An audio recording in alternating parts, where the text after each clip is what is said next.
Amen.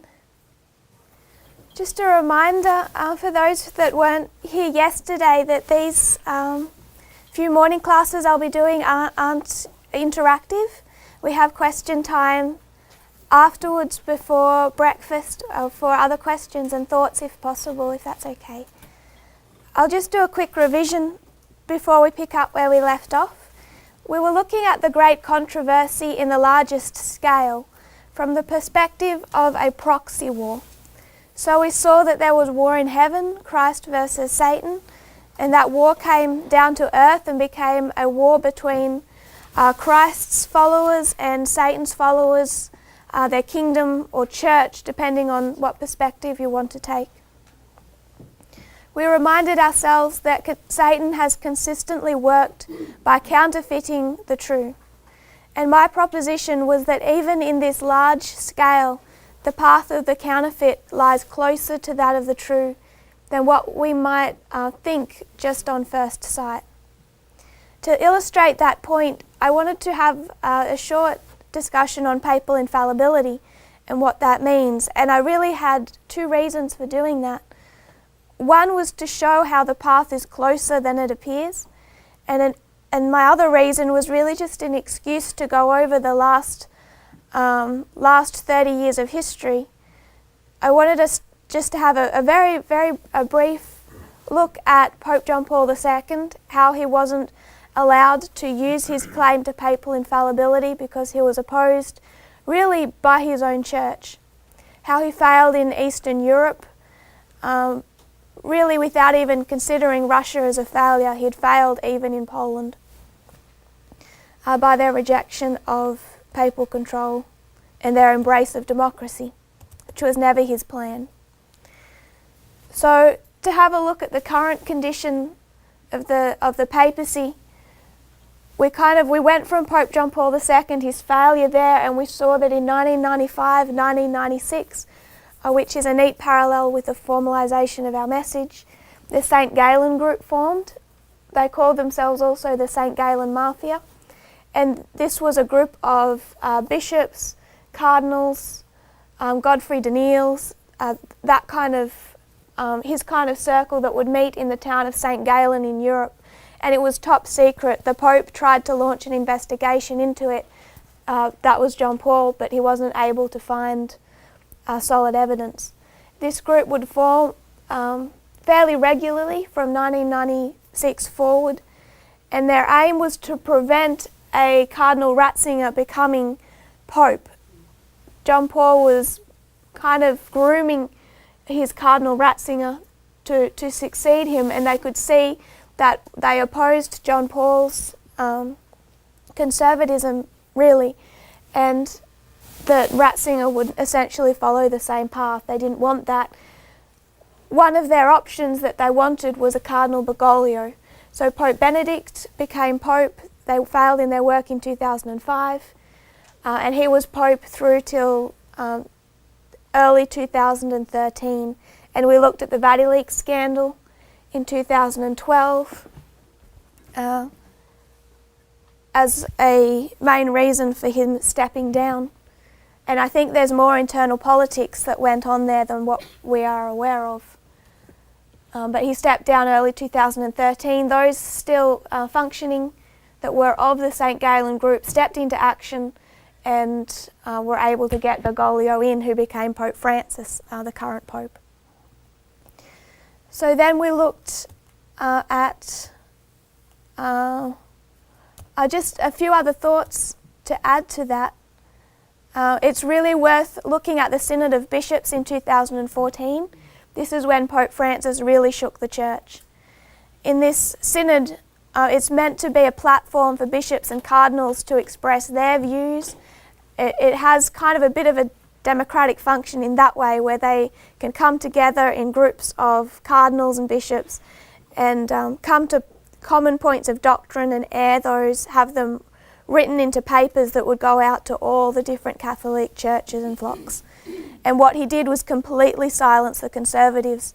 Anything they printed had to go through people who were loyal to him that he'd appointed, liberals within the church. They weren't allowed to print their own material. They weren't allowed to speak. That synod descended into a screaming match where for 15 minutes they chanted "shame, shame" in front of the Pope. It was a huge... In the end, he actually had to back down.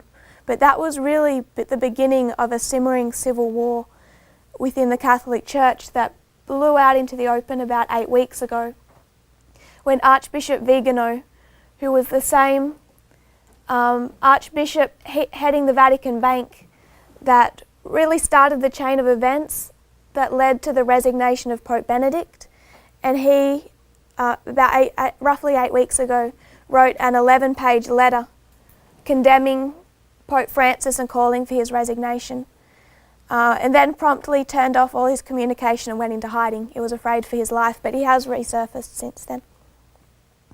Catholic books written by conservative Catholics on the subject are The Dictator Pope, The Lost Shepherd, The Political Pope. They've been quite outspoken, and these are loyal Catholics. They're not giving up their faith, but they are opposing the Pope. It's very much a split between liberals and conservatives. And divided inside those two camps, particularly the conservatives, you then have semi-independent and independent ministries. Some of those ministries share through YouTube, where they have their own churches and platforms, their videos reaching views of 10,000 to 100,000 plus views. One of the main independent, semi-independent church groups titles themselves the Church Militant. They are based out of Detroit and have 60,000 YouTube subscribers and their own news network. So we're talking about a very fractured church.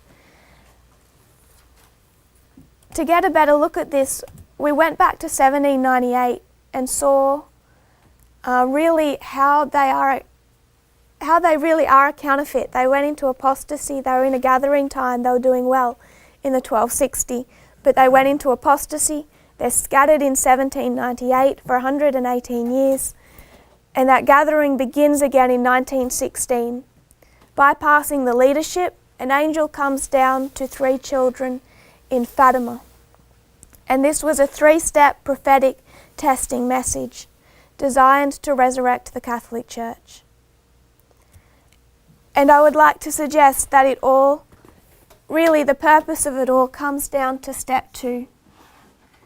That was the dedication of Russia, which was what Mary asked for. Step 1 was a vision of hell. It was a message of fear, not with the hope that our first angel's message gives.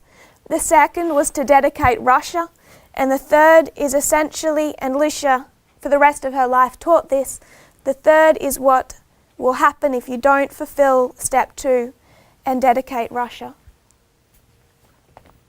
Kind of reminds me in Revelation how the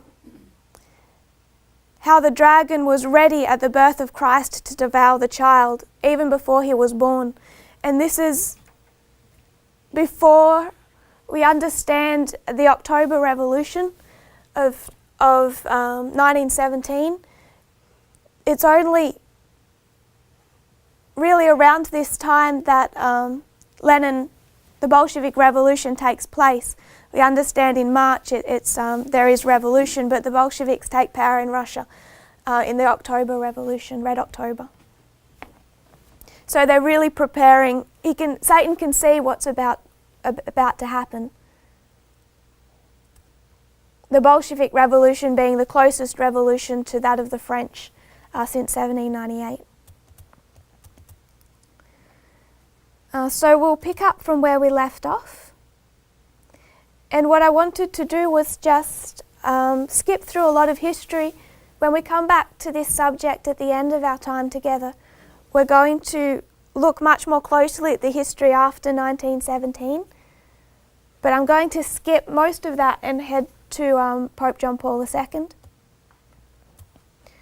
So just a couple of highlights. In 1929, as we mentioned yesterday, she had another major vision where Mary told her that the Pope does not want to consecrate Russia. He's not listening.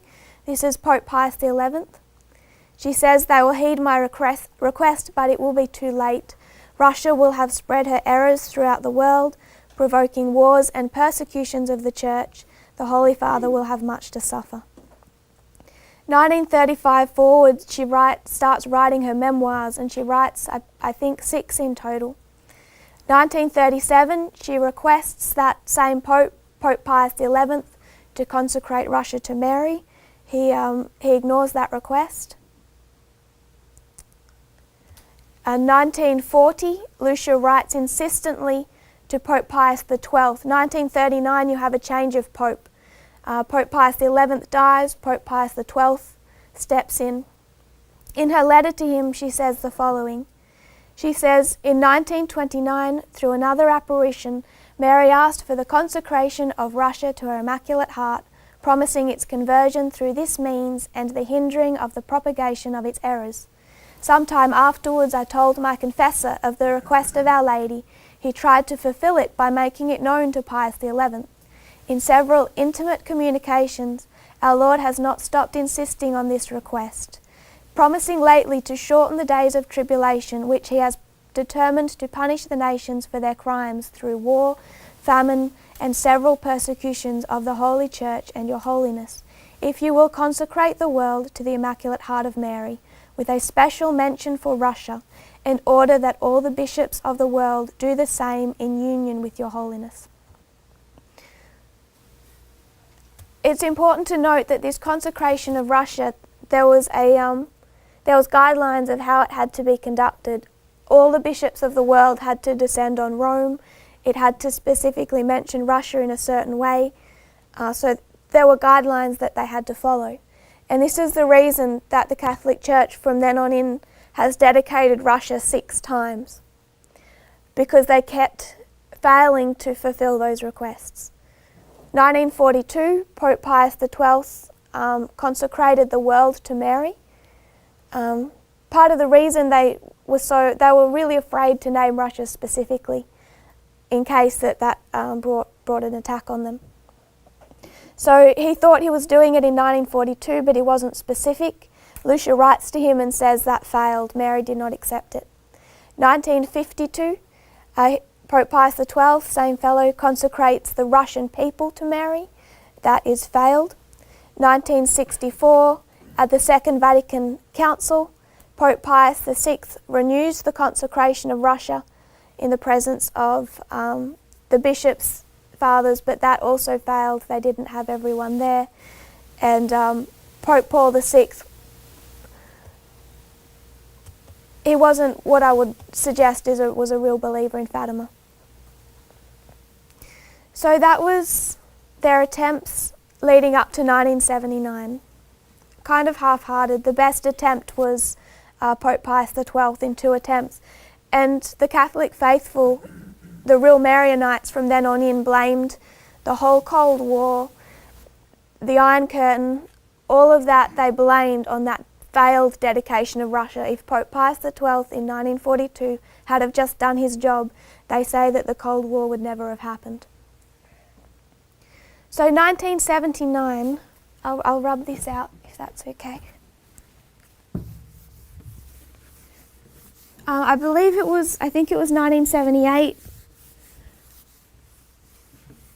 Pope John Paul II becomes Pope.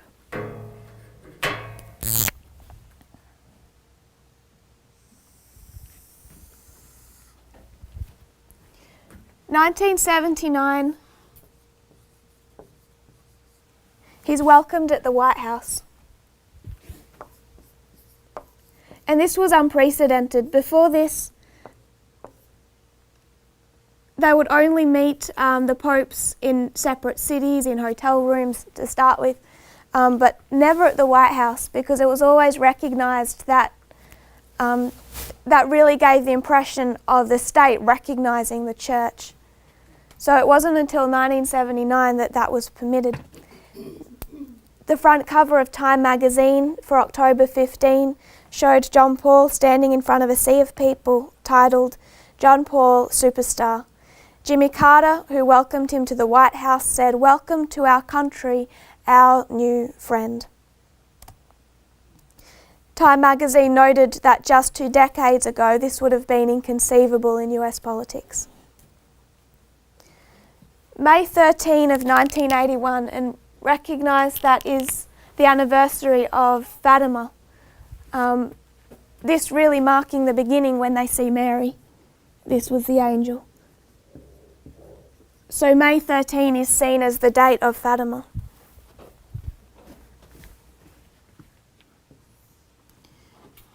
May 13 of 1981, Pope John Paul II is shot in his assassination attempt, widely believed to be orchestrated by the Soviet Union due to his efforts already in Poland. This was the 64th anniversary of Fatima. He nearly died, but as soon as he was capable of doing so, he called for the third secret. See, this third secret had been locked in the Vatican archives under lock and key for ever since she wrote it down, I think in around 1938. It had been read by the popes. Mary had told her that it is to be given to the popes and released to the world in 1960. I think it was Pope John XXIII, he read it in 1959, locked it up again and refused to release it, directly disobeying Lucia's instructions given to her, she said, by Mary. And that the reason for that is Pope John XXIII did not believe Fatima, did not believe Lucia. So really they disobeyed in that history as well, which we will go back over at a later date. So it hadn't been released, and John Paul, as of 1981, hadn't actually read it. But he recognises his assassination attempt as being connected to Fatima. He forms this kind of personal, he feels like this was all for him. So he asks for the third secret, which is on judgment. He reads it, and he interprets it as a prophecy of his assassination attempt. Lucia then early the next year, wrote to Pope John Paul II on May 12. She said, "The third part of the secret of judgment refers to Our Lady's words, 'If not, Russia will spread her errors throughout the world, causing wars and persecutions of the Church. The good will be martyred, the Holy Father will have much to suffer, various nations will be annihilated.' The third part of the secret is a symbolic revelation referring to this part of the message, conditioned by whether we accept or not what the message itself asks of us. Quoting, 'If my requests are heeded, Russia will be converted.' Since we did not heed this appeal of the message, we see that it has been fulfilled. Russia has invaded the world with her errors. And we have not yet seen the complete fulfillment of the final part of this prophecy." So she's saying that this work of judgment is only just beginning. She says, "In the kindness God warns us and calls us to the right path." The next day, May 13, 1982, John Paul dedicates Russia.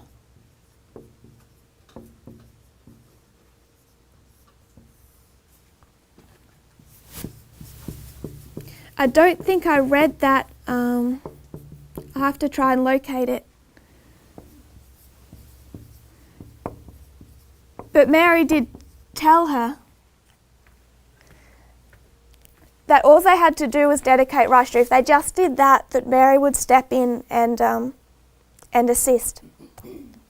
So I'm not sure how to explain all the subsequent events, but I do find it interesting. May 13, 1982, John Paul II dedicates Russia, but he sent out the invitation letter too late and not all the bishops had arrived. So Lucia writes to him and said this failed.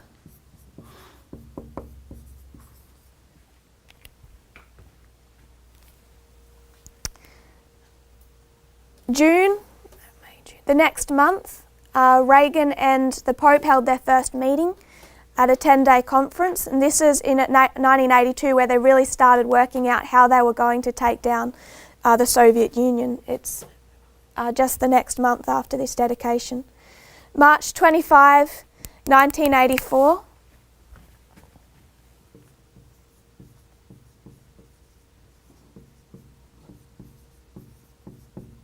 He dedicates Russia again.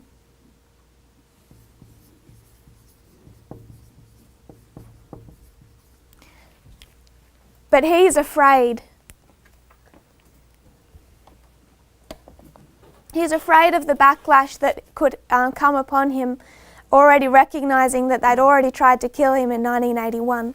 So he doesn't get very specific in his dedication. He consecrates the whole world, especially the peoples for which, by reason of their situation, you have particular love and solicitude.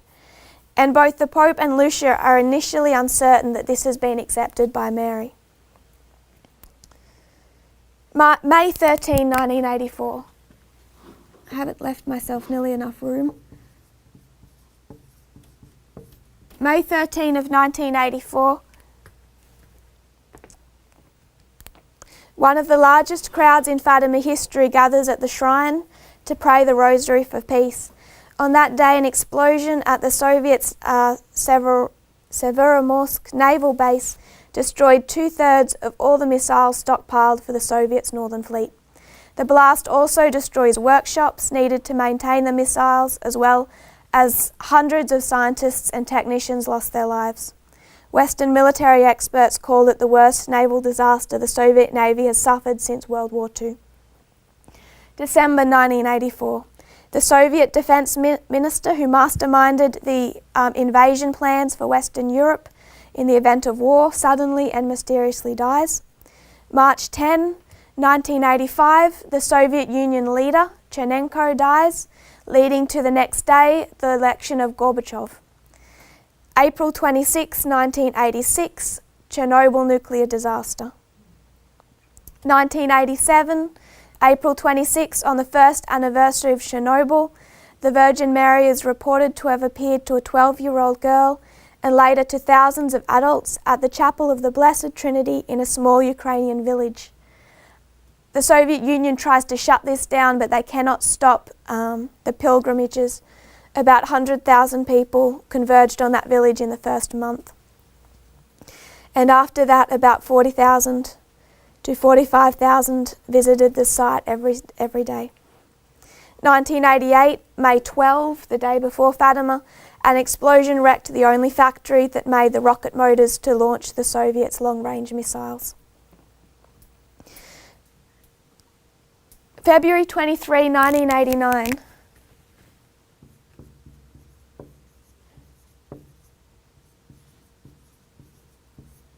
So this history of really in all the politics that we've skipped over on Gorbachev, Lucia has been observing this. And on July, did I write that correctly? Sorry, July 29, I don't know why. She writes a letter to a friend.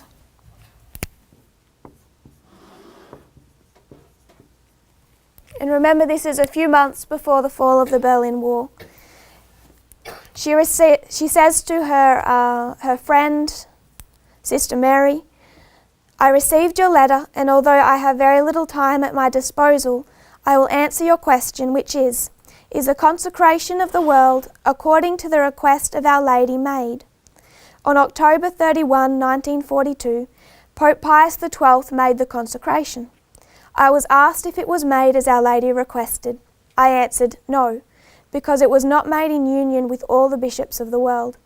Later, on May 13, 1967, she's referring to another consecration by Pope Pius VI.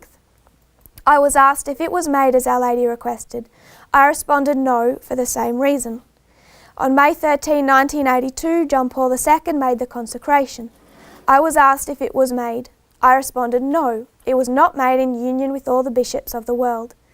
Then this same Supreme Pontiff, John Paul II, wrote to all the bishops of the world asking them to unite with him. He sent for the statue of Our Lady of Fatima, the one from the little chapel, to be taken to Rome, and on March 25, 1984, publicly, with the bishops who wanted to unite with His Holiness, made the consecration as Our Lady requested. Then they asked me if it was made as Our Lady requested, and I said yes. Now it was made.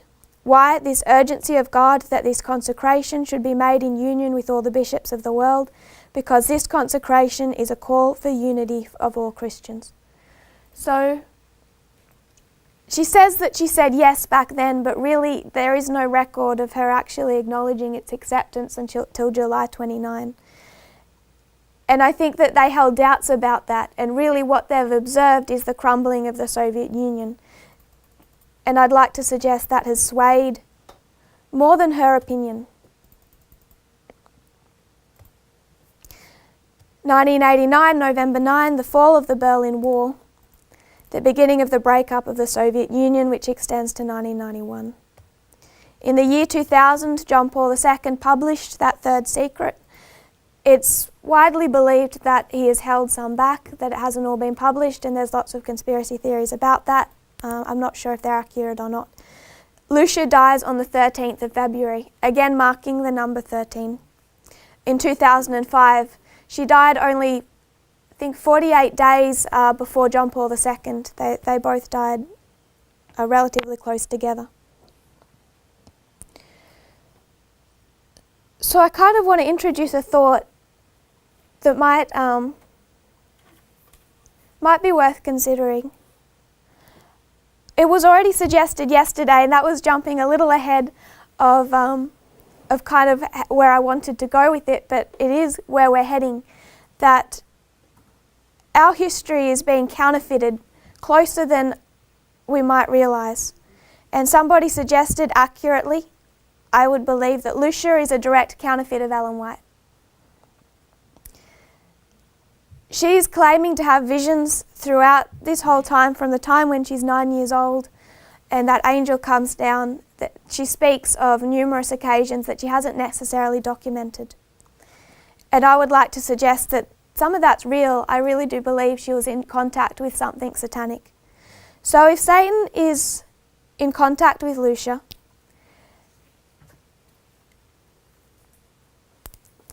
and he is watching disaster after disaster fall on the Soviet Union, and she makes a statement in 1989 that that dedication is accepted and that the King of the South has been defeated.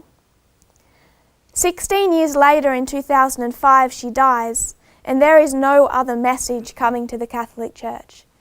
There is no other communication with Lucia that isn't true. 2005, she still believes that the King of the South is defeated. From 1989 to 1999, the Soviet Union, Russia now, is incredibly weak. They had 10 years to kill that beast, and they failed to do it. I think it was Yeltsin that told Clinton, "You keep kicking us while we're down.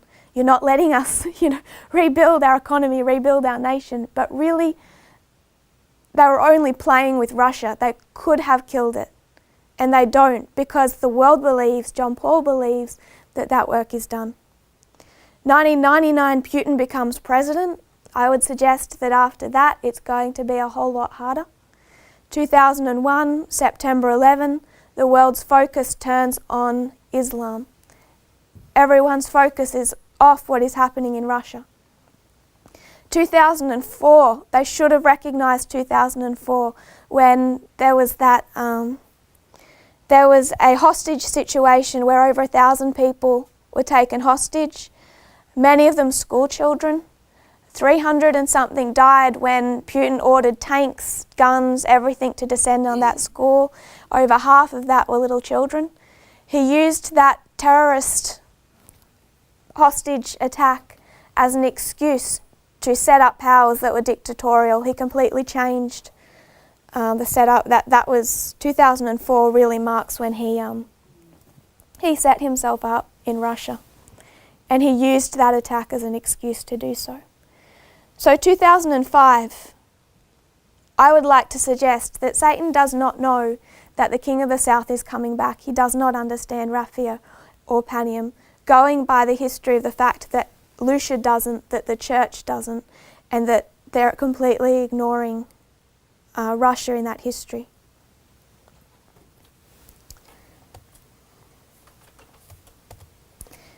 So what happens at Raphia in the mindset of Pope Francis and the Catholic faithful who are still dedicated to Fatima, what happens when Russia comes back? Well, it all comes back into play. They know this history and they know the message of judgment. So when Russia comes back, they have an intellectual reason to try and take it down again. I'll just rub this out. I want to suggest that perhaps there's one other proof we can give that Satan thought that work was done.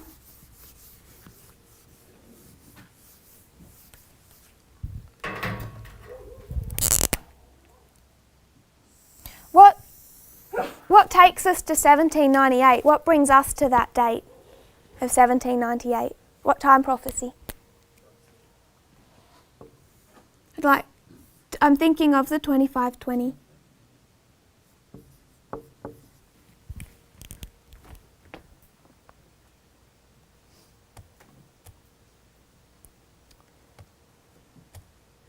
I'm reading from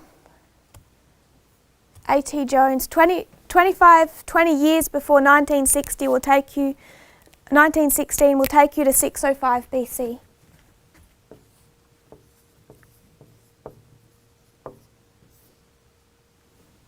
Is that accurate, Brother Theodore?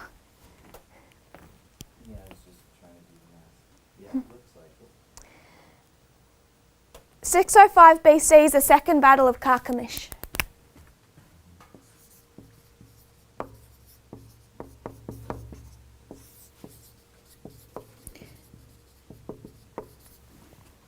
And I'd like to suggest that this is a counterfeit 2520. And what happened at the Second Battle of Carchemish? I'll quote from March 15, 1898, A.T. Jones. 172.7. He says, "And when, shortly after this, Nebuchadnezzar, the son of Nabopolassar, conquered Necho of Egypt at Carchemish by the Euphrates, drove him back to Egypt and took possession of all his territories, even up to the river of Egypt itself, Babylon secured the decidedly predominant power over all." So at the Second Battle of Carchemish, you have Babylon united in alliance with the two-horned power of Medo-Persia. United against a common enemy, that was Egypt. And note what he says. They conquered all of Egypt's territories, even up to the river of Egypt itself. What is that? Did they conquer Egypt? No, they brought it all the way to that river Nile. But they did not take Egypt, only its territories. And Babylon secured the decidedly predominant power over all.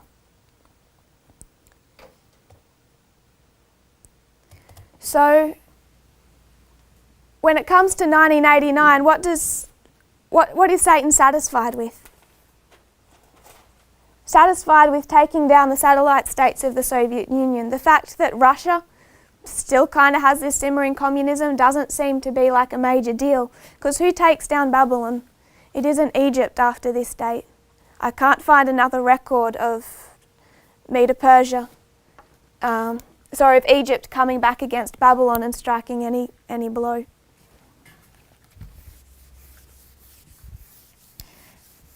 We're nearly finished with Fatima. I just want to put one other thing in your minds to consider for what we're going to be looking at before we come back to this subject, because we're going to finish with this subject. Just one thing, I don't want to go into detail, but I want us to have it in the back of our minds. And that is, when did the papacy make their first attempt on the King of the South?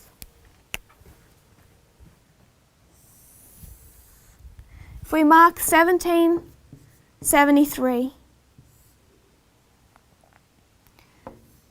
to 1798, how many years is that? 25 years. Here they stop fulfilling their job function. Here they're scattered.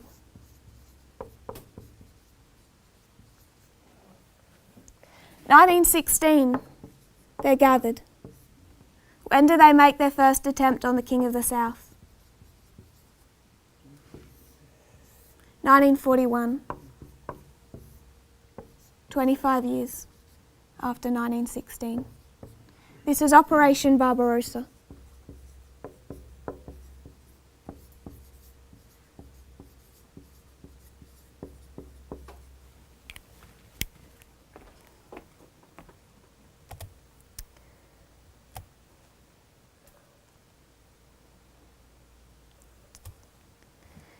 In 1941, Nazi Germany invaded the Soviet Union. I don't know how many have read the book Hitler's Pope, but I would like to suggest that it's full of information that's relevant to our time.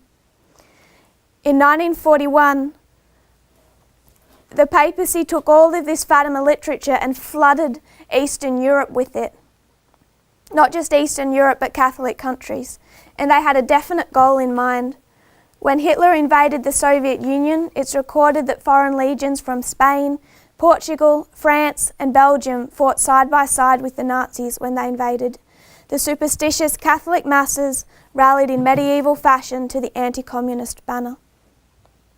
They styled this as some type of medieval crusade. We're going to look into this history of 1941 later, so that is why I just wanted to put that out there for consideration.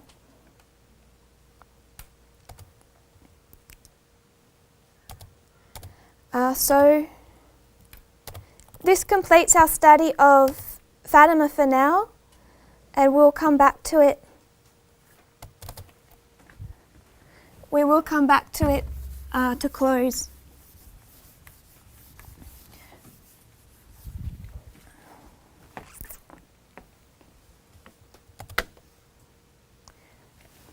Is it okay if I rub this out? Oh. So I want to head back to Acts chapter 27 now.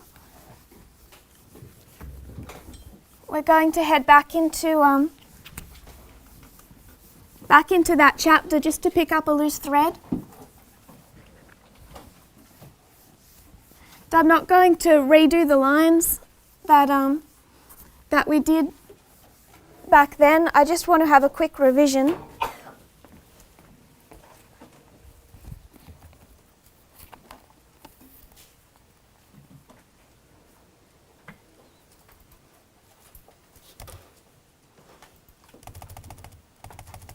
So in this chapter, this is Paul's journey to Rome as a prisoner. We made quite a few applications in those classes, and we placed Acts 27 and 28 on two separate reform lines, both kind of as a repeat and enlarged from different perspectives. Verses 1 to 5 we placed on the first reform line. We saw that it begins in Caesarea, that you have two kings, Felix and then Festus, just the way you have Reagan and Bush. That there's another Jewish king that headed the temple, Agrippa, how he rejects the message as well, that we saw as representing the church. And then they leave from Caesarea and land at Sidon. We saw Sidon as a symbol of the United States.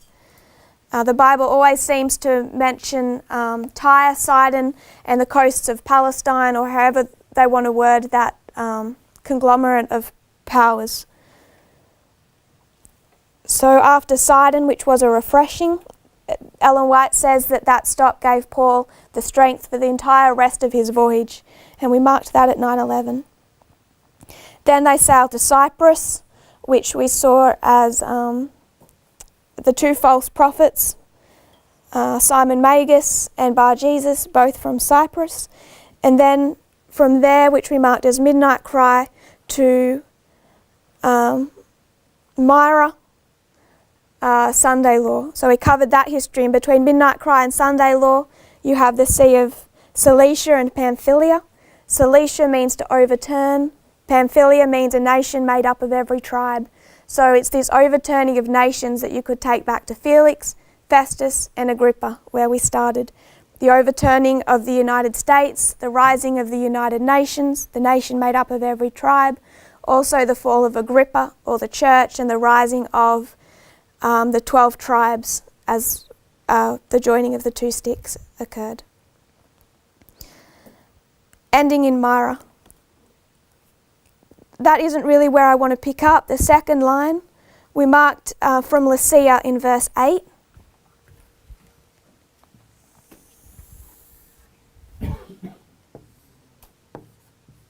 And Lycia means two things. It means wise and it means thick. And we saw what thick represents in a couple of texts that brought us the word thick. One of them was thick, fat, kind of sin.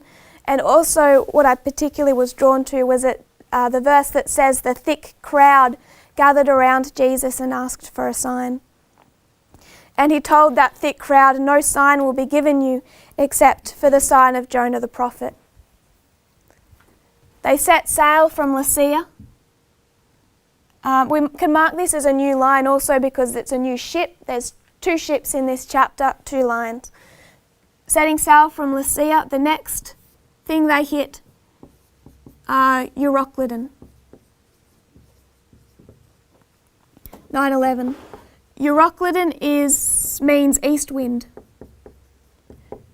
And it is the same storm in the same part of the Mediterranean that hit Jonah. It's a yearly phenomenon now known as the Lambert, but back then known as Euroclydon. It still occurs today. And we recognised that this ship took a beating, that it's bound together by these ropes or lines, and we saw that that ship was a representative of the movement, and that Ellen White says it's a good ship.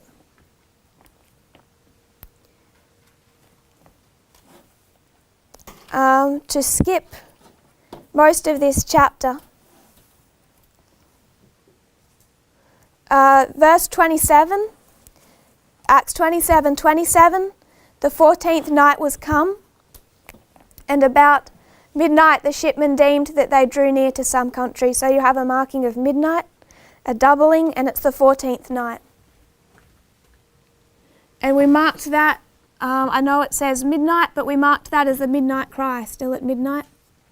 We could mark midnight earlier to this in the verses preceding. I'd also suggest you can see a cry in that when they spot land. There would have been a cry gone up. By this stage, Ellen White says shipwreck was their only hope of survival. So they had watchers throughout day and night looking for land. Verse 39 to the end of the chapter gives us the shipwreck. So 27, shipwreck was a history of Sunday law.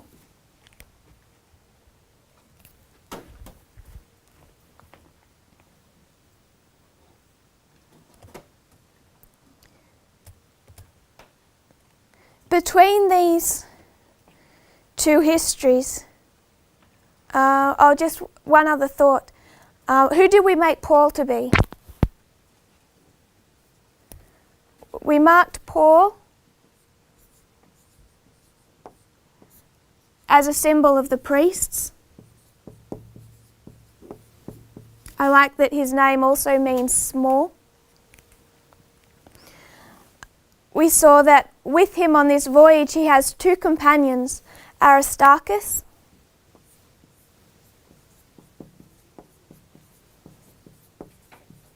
and Luke.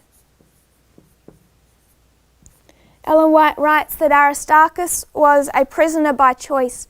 He never had to be a prisoner, but he chose to so that he could minister to Paul in his affliction.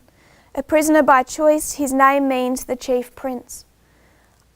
I did suggest then that Aristarchus represents Christ. We recognised that Luke, his name means, I think it might mean a few things, but it means light giver. He never speaks of himself. You don't hear of him speak of himself in any of the history of this voyage, but we know he's there, and he actually writes this chapter. And we suggested that he was a symbol of the Holy Spirit. So Paul has companions on this voyage that are really there to support him. So I want to mark those three, separate to the rest of the ship. So we can mark in this history the three groups quite neatly. From the time it sets sail, you have Paul, but then you also have all the rest of the people on the ship who Paul goes to with a message. And then at Sunday law, they go to the island. And we suggested that represented priests, Levites and Nethinims.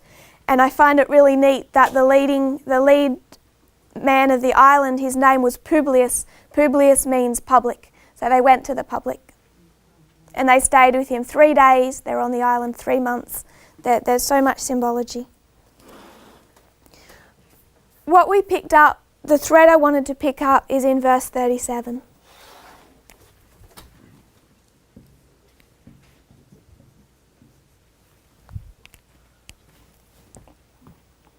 It says, "And we were in all in the ship 260 souls." 276 souls. And it bothered me why Luke would record this here, towards the end of the chapter, between when they spot land, Paul starts breaking bread and feeding the crew, all that symbology and shipwreck.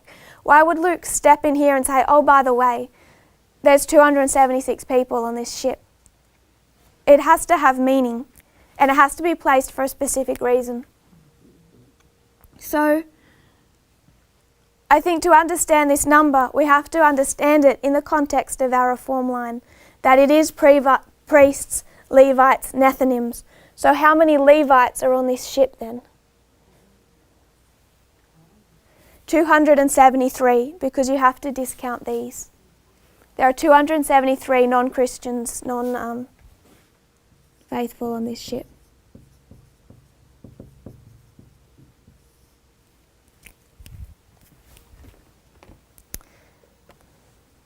Minusing out Paul, Aristarchus and Luke, the 3 Christians. We went there to Numbers chapter 3 and the calling out of the Levites. If you go to Numbers chapter 3.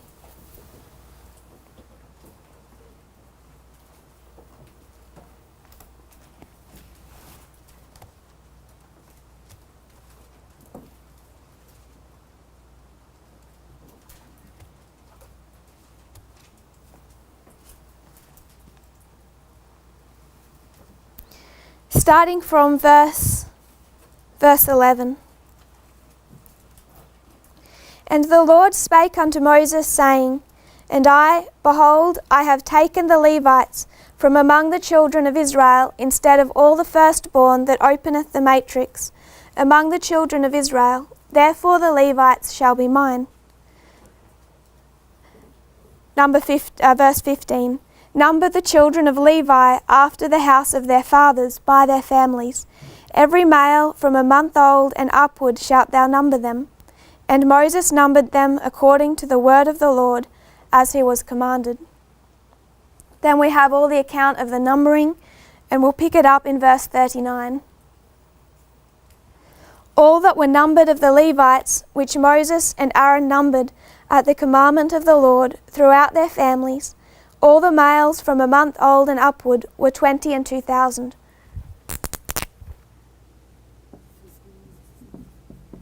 So of the Levites, there's 22,000 to fulfill the service of the sanctuary. Verse 40. And the Lord said unto Moses, Number all the firstborn of the males of the children of Israel from a month old and upward, and take the number of their names. Verse 43. And all the firstborn males by the number of names from a month old and upward, of those that were numbered of them, were 22,213. 22,273. Firstborn.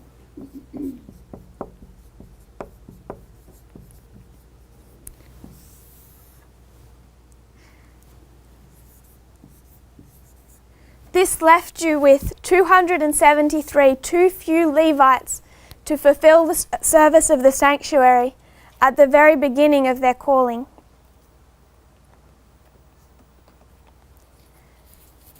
I'd like to suggest that God doesn't like incomplete numbers. And when is that number made up? When do those 273 come in and fulfill their calling? Between midnight cry and Sunday law.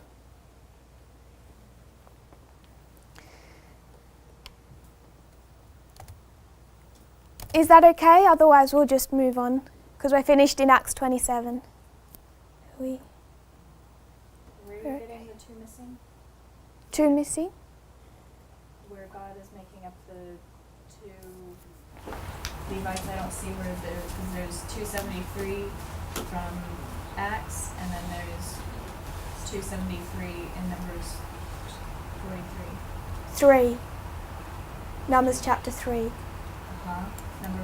Numbers 3, verse 43, you said 22,273. Yeah. That's the number of the firstborn. Right. So what the Levites were meant to do is man for man to step in and replace the role the firstborn were meant to have done in the sanctuary. And you're saying that there are too few. I don't see where you're getting the too few. Back in verse 39, there's 22,000 Levites. Right. And there's 22,273 firstborn. So man for man, they're meant to replace. And that means there's 273 firstborn who aren't fulfilling their job function. Okay. It's 273. Yeah. Okay. Is that okay? I'm with you. I just You all right? heard something that I wanted. I might have worded it badly. Well, this is where we left off last time.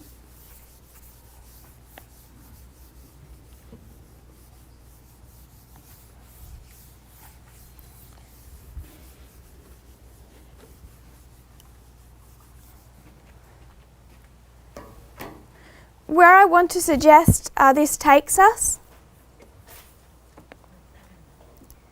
I didn't think we would get this far, otherwise I probably would have printed a couple of quotes for you, and I'll do that for tomorrow. Where I think this takes us is to 273 BC.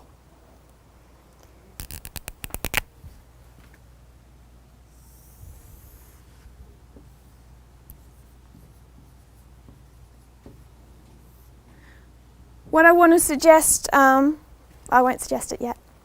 I'll read for you 1898, A.T. Jones, Great Empires of Bible Prophecy, page 220, paragraph 1. Page 220, if you didn't get that. He says, and he's commenting on this history, on this year specifically.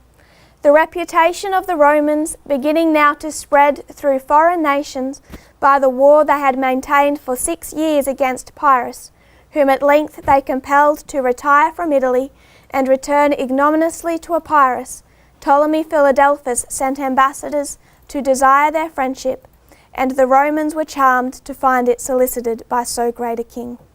The following year the Romans sent to Egypt 4 ambassadors in return for this courtesy from Philadelphus. In 273 BC, this is according to the Navies of Rome by Michael Patassi, in 273 BC, Ptolemy of Egypt established diplomatic relations and friendship with Rome. This is the first time Egypt and Rome really have any form of diplomatic contact. And this is, they send ambassadors, Egypt sends ambassadors to Rome.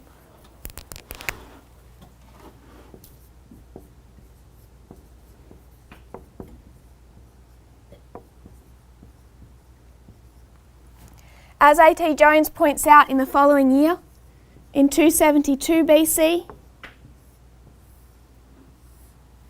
Rome returns the favour and sends ambassadors to Egypt.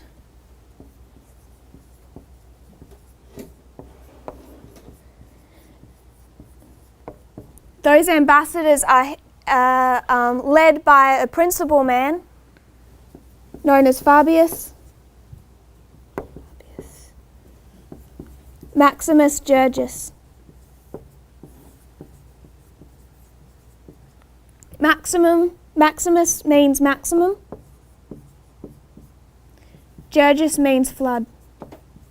The maximum flood. What I'm wanting us to do is, sorry? Take me one step back. Have you gone from Acts to this? Just 273. to 273. That was the initial contact. Okay. You're just quoting from A.T. Jones. Main quotes are A.T. Jones or The Navies of Rome by Michael Batassi. I will print those quotes.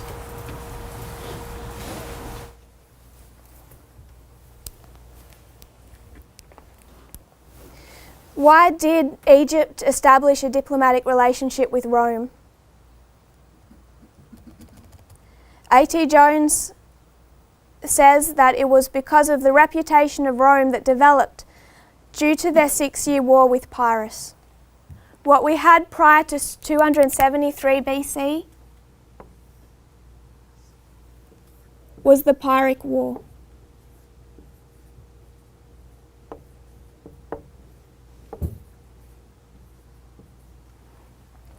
This is the war that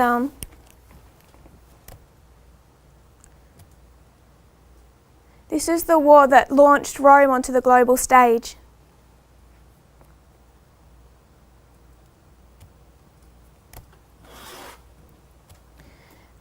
This is quoting from A Critical History of Early Rome. I'll print these out for tomorrow. From Prehistory to the First Punic War by Gary Forsyth. He says, Rome's defeat of Pyrrhus in the Pyrrhic War was a clear declaration to the rest of the ancient Mediterranean world that the Romans had arrived on the world scene of warfare and power politics, and recognition of this fact was no long time in coming. In 273 BC, King Ptolemy II Philadelphus of Egypt sent ambassadors to Rome to open up friendly diplomatic relations with the victor of Italy. The Romans reciprocated by sending their own ambassadors to Egypt in 272. He lists them, but then he says Fabius Maximus Georgius must have headed the delegation. He had been twice consul, censor, triumphator, and was perhaps the principal senator at the time of the embassy. The Pyrrhic War came to its official end in 272 BC, but it essentially ended in 275. So this is the war that brought about the rise of Rome. I'm being a little bit brief on this history because what I want to pick up is the Pyrrhic War. And I want to go right back to the very, very beginning and then trace this history from the beginning instead of picking it up at the end as we've had to do here. So we're going to go right back to the beginning and trace it and then cover this history as well.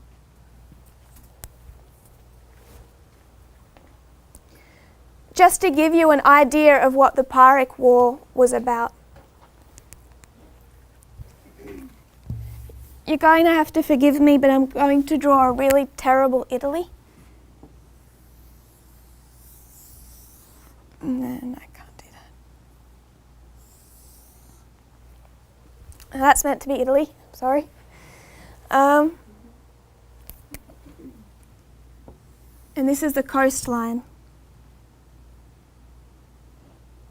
Down here you have a country called Epirus.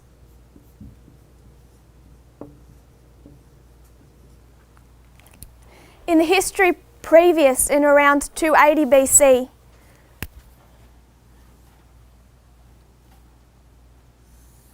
Rome, which is up here,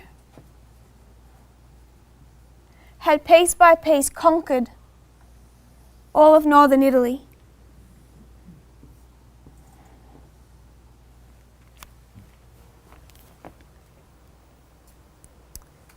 So Rome has control of northern Italy, and it starts to interfere in the affairs of the south. And down in southern Italy, it's mostly composed of all these independent Greek city-states. And there's one primary city-state, and that is Tarentum over here. This is known as the Gulf of Taranto, I think still today. Tarentum being the chief city-state, really having authority, or you might call a sphere of influence over all these other city-states, and these are all Greek. Epirus down here is also Greek, kind of almost like the embarrassing relative that the Greeks wish they didn't have. They're kind of related, they're related close enough to be Greek. And Epirus is, the king of Epirus during this time is Pyrrhus.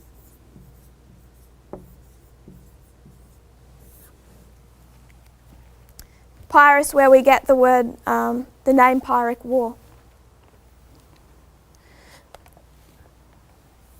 So down here, these Greek city-states kind of are encountering their own internal problems. They have two factions, many of them have two factions within their own city, and these are, did I list who they are? They're kind of either the wealthy party or the I think they're known as the Democratic Party. And one of these parties wants to ally with Tarentum, and one of the other parties wants to ally with Rome for different reasons.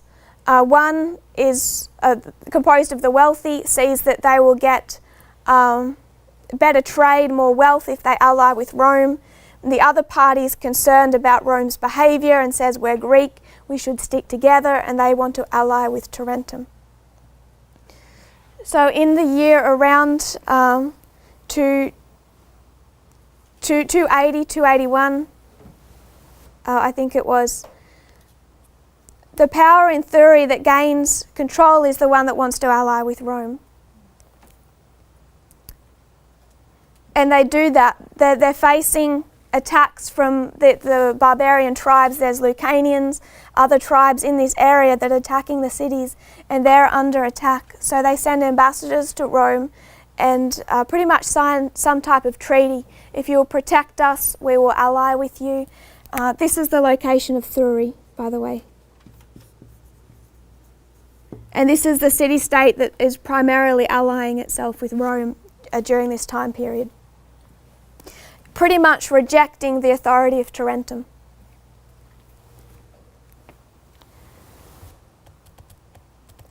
Tarentum doesn't respond very well to Thurii allying with Rome, and what they do then is they send their army to Thurii. They conquer it, send away. There was a Roman garrison stationed there. They expel them. They attack Roman ships down in this harbour, and Rome declares war on Tarentum. So Rome and Tarentum, over this issue of Thurii, Rome and Tarentum go to war. Tarentum realises that they're way off the deep end. They are not nowhere near powerful enough to wage war with Rome. So Tarentum sends ambassadors down to Epirus, and they ask the king of Epirus, known as Pyrrhus, to fight in this war for them. Pyrrhus agrees. He sets sail, lands in Tarentum, and what the Pyrrhic War is a war between Pyrrhus uniting with these Greek city-states and Rome, and I would like to suggest it is the war for Italy between the north and the south.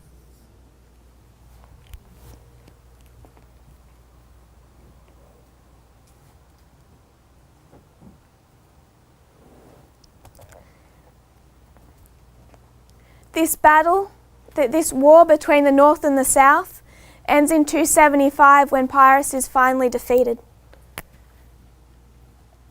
And this is the Battle of Beneventum. I want to suggest we're marking Midnight Cry and Sunday Law, and once again the 273 in between.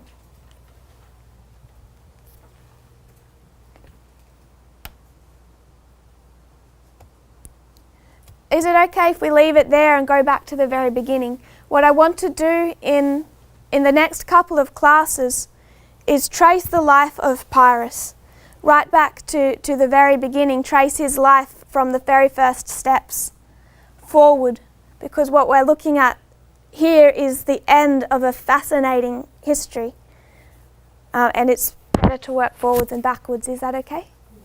So what I want to do in the next two classes is really just cover history. I don't want to make any application, and I'm going to really stick to that. It's pretty much just going to be tracing history on a line with waymarks, but making no application.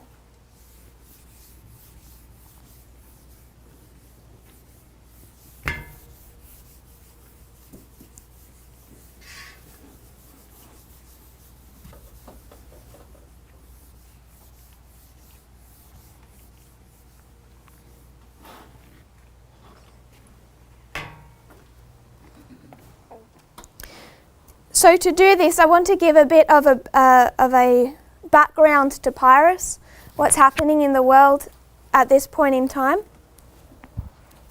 If you turn to Daniel chapter 8. So in our remaining time, I really just want to give a bit of a background to who Pyrrhus is and where he comes from. Daniel chapter 8, verse 5.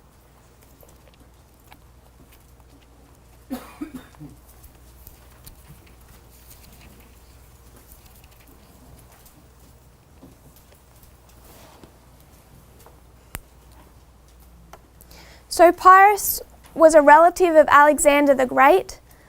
I think it was a relationship like that of a second cousin. Alexander the Great's mother, Olympias, was a princess of Epirus. And Pyrrhus is born 4 years after the death of Alexander the Great. So Alexander dies in 323 BC.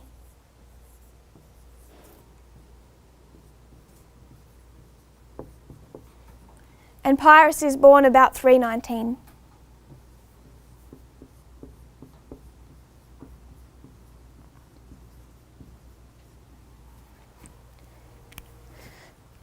Pyrrhus was one of the greatest generals the world has ever seen. He modelled himself after Alexander the Great. That was all he wanted to be, was the next Alexander the Great. And he was a fantastic general. It's been debated by other generals from Hannibal through Napoleon who was better, and some placed him, if not on a level with Alexander the Great, as almost as good a general.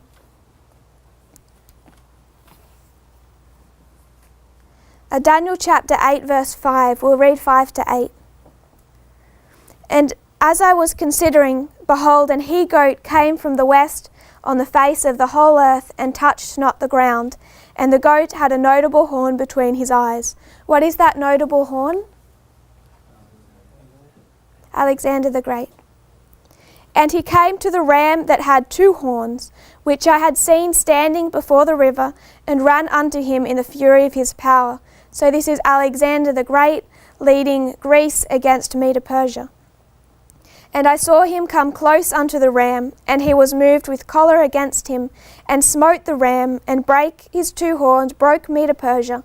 And there was no power in Medo-Persia to stand before Alexander the Great. But he cast him down to the ground and stamped upon him, and there was none that could deliver Medo-Persia out of the hand of Greece, out of the hand of Alexander. Therefore the he-goat waxed very great, and when he was strong, the great horn was broken. Alexander the Great died, and for it came up 4 notable ones towards the 4 winds of heaven. So this is the life of Alexander the Great up till his death, when that great horn is broken. So we understand that those verses to describe the death of Alexander the Great and the breaking up of his empire into these 4 winds of heaven. And can you name them for me?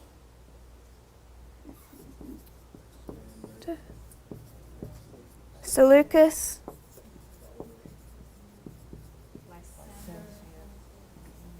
Ptolemy, and Lysimachus.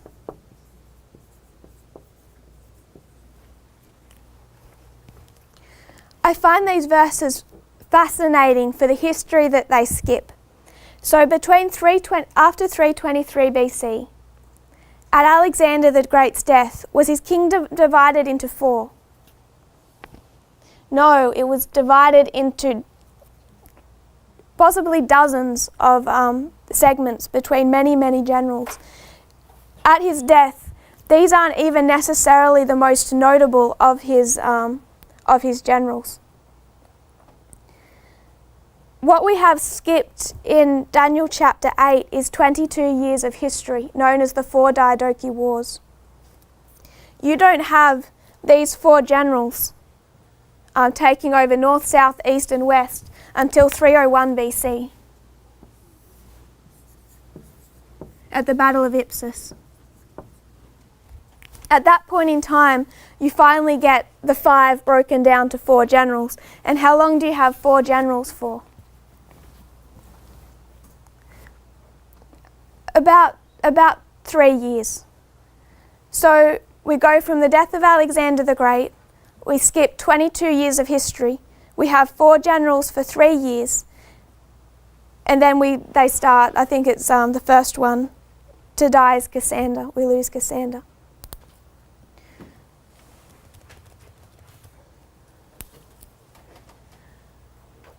There are 5 generals ruling Alexander the Great's empire for a much longer period of history than there was 4 ruling that empire. But I understand the Bible is making a specific point and it's directing us in a specific direction. I don't doubt that. What I want to go into, though, is this history in between. This is the history of the 4 Diadochi Wars.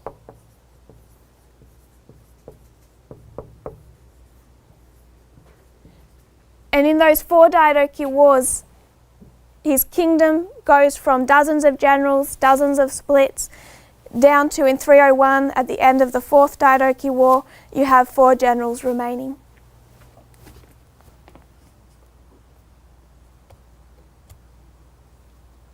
So, just to explain a little of this history further, where I want to pick it up is really, we might have a brief look at the end of the 3rd Diadochi War, but we're going to look at the 4th Diadochi War. This is where Pyrrhus comes on the scene. So for the 4th Diadochi War, we have all of our 4 generals. Cassander, this for the 3rd and the 4th Diadochi War. It's Cassander, Lysimachus, Seleucus, and Ptolemy. All of our 4 generals have united to fight one common enemy, one last general who's trying to unite Alexander the Great's enemy. And it's these 4 versus Antigonus. By far the most powerful general. Through those first 2 Diadochi Wars, War 1 and 2, also known as the Successor Wars, Antigonus has amassed an empire that is so great that in the 3rd war, these 4 unite to take him down, and they can't do it. So his army, his empire, is pretty much equal to that of these 4 combined. And he's joined in this war by his son Demetrius. It's really the 2 of them.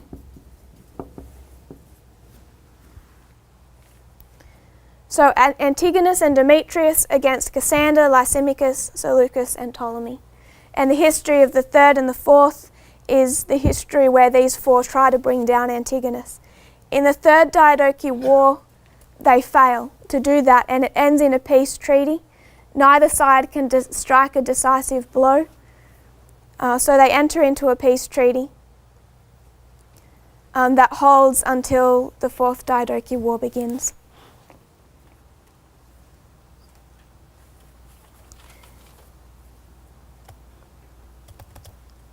Pyrrhus comes into the scene, as I said, in the 4th war by uniting with this side here. He goes into an alliance with Demetrius. I might start it over here. So 1 second.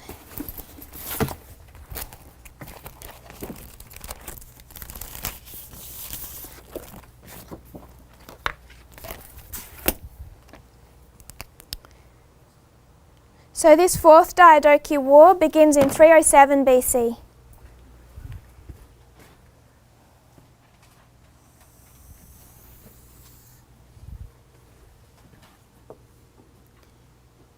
The third ends with a peace treaty in 309. Then between 309 and 307 you have the Babylonian War, which is the beginning of the Seleucid Empire. This is when Seleucus takes Babylon.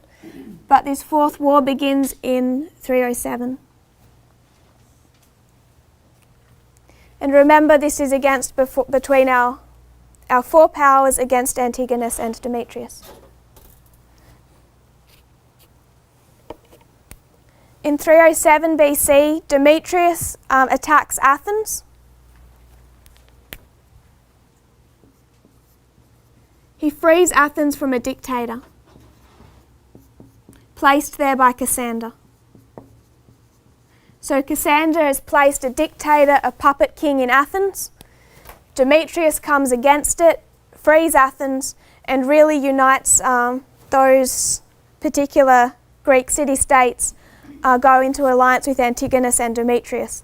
They're so grateful to Demetrius for freeing them that they deify him, they make him a god. Cassander placed this dictator exactly 10 years earlier, in 317. So we can mark a 10. And this marks the beginning of the fourth Diadochi War. This upsets our four generals.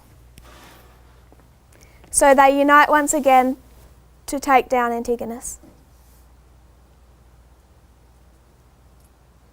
This broke the peace treaty. This action of Demetrius broke the peace treaty that had been signed in 311. What I want to mark next is 303 BC.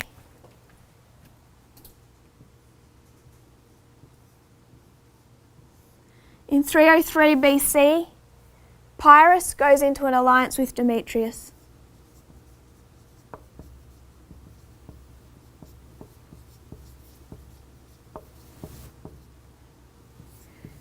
Pyrrhus's sister, Didymaea, marries Demetrius, and Pyrrhus serves as one of his generals. Pyrrhus at this stage is a very young king. He's about 17 years old. Pyrrhus has been fraught by conflict. A lot of his family has been killed, and that's why he ascends to the throne at a very young age. So 303 BC, Demetrius and Pyrrhus go into an alliance.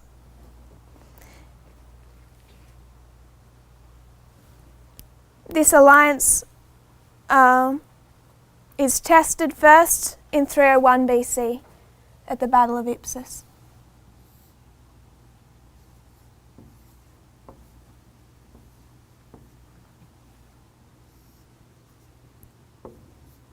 This is known as the Battle of Ipsus and the end of the Fourth Diadochi War. What it sees is our four generals. Ptolemy doesn't show up in time, so what it is our three generals, Cassander, Lysimachus, and Seleucus. In history, they're known as the Allied forces, and these three unite against a common enemy, Antigonus plus Demetrius, and they're backed in this war by Pyrrhus.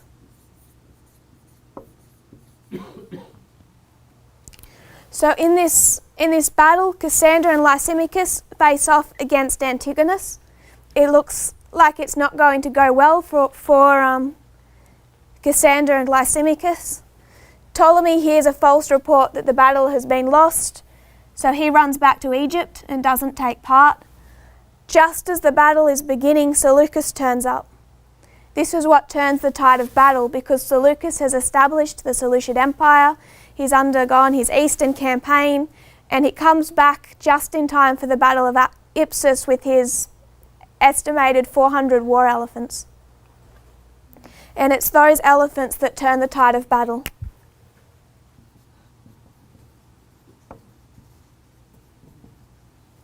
And our allied powers defeat Antigonus and Demetrius at this battle, primarily because of these elephants. This was the end of the 4 Diadochi Wars, and this is the battle that gives us our four generals of Daniel chapter 8. The day before this battle, Antigonus named Demetrius as his successor. Antigonus here is 81 years old, and he knows the chances of surviving the battle are always, there's a high chance that you won't, and he knows he's facing a difficult battle, so he names Demetrius as his successor in the case of his death. Plutarch records this history. He says he presented Demetrius to the army and declared him his successor, and what everyone thought stranger than all was that he now conferred alone in his tent with Demetrius, whereas in former time he had never entered into any secret consultations, even with him, but had always followed his own advice. So even though Antigonus is defeated and dies in this battle, Demetrius really becomes king. He still has his own fleet, his own countries. He personally isn't so badly affected. He still has his own army. Pyrrhus in this battle was undefeated, even at 18 years of age, roughly. He's undefeated. But Antigonus dies, and he dies because of those 400 elephants that cut him off from his army. So I'm going to stop now and just conduct a little review. We've been through 3 different topics, which I was hoping to avoid doing for confusion. We finished up Fatima. We then went to Acts 27, had a quick revision of those lines and picked up the number 273, and we placed it between midnight cry and Sunday law as a symbol of the Levites. We then took that to 273 BC and saw that that was a fascinating time in history, and that we could also place that date between a midnight cry and a Sunday law, the defeat of Pyrrhus, which launches Rome on the world stage, and Rome going to Egypt as a flood. I then suggested that I would like to take Pyrrhus back to the very beginning, where he first enters the world scene, and just trace his life.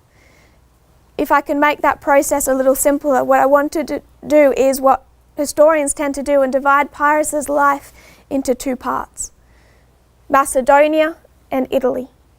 So what we're doing now, what we're going to do tomorrow, is trace Pyrrhus's life in Macedonia, through the 4th Diadochi War, through the subsequent wars, as he takes part in the squabbling really between these 4 generals. And then it's going to mark a shift. He goes to Italy, and then we're going to trace his time in Italy. So there's really two separate divisions of Pyrrhus's life. We just want to cover that history without making application just yet.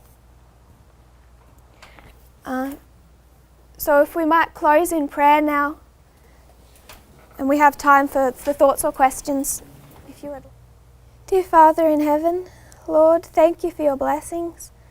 Thank you, Lord, that you don't wish to leave us in ignorance of what's coming, what's happening and coming on the world. I pray that you'll fit us up to be, Lord, your proxy army, that we might be fitted with that armour that you promise us through the sword, through your word, that we might be able to do this work, Lord, and bring in those people who you love, who, Lord, want to accept you, who don't know. May we reach them, Lord. May we reach those in the churches. And I pray that we will know how to do that, what your will for each one of us is. Please guide us through today. I pray that you will bless each head bowed as they face their own personal battles, Lord, in their personal lives, in understanding your messages, and also, Lord, that you'll continue to bless and guide this movement that you have raised up, Lord, this good ship. I pray this in Jesus' name. Amen.